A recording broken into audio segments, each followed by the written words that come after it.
Okay, we're ready to finally set the shower base down here. We've put a drain in, and I've used a brass drain. Now, you can get a cheaper plastic drain, but for the extra $10 or so, I'd say, go with the brass drain. The plastic drains can crack over time. People say they tend to leak a little bit more. These things are really reliable. So you'll spend about $10 on a plastic drain, maybe 20 on a brass.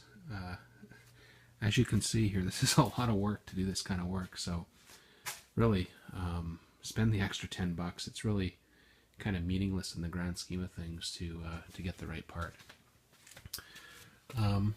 There's other videos on the web, on YouTube, about how to put these things in. I didn't do one, but plumber's putty goes around here.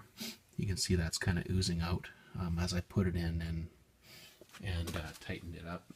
So we'll clean that all up. It just pulls off with your fingers, or you can cut it around the edge with a knife, like Play-Doh. Here you've got the closest to the tub. There's the black neoprene washer, and then there's this white washer. It's a friction washer. It allows this brass ring here, as you're spinning it, as you're tightening it up, to spin and not bunch up the neoprene. It just allows it to provide even pressure into the neoprene to push the neoprene up against the tub or the shower and seal it up. So then the next step will be to lower the tub back down again onto our drain, which is down here, and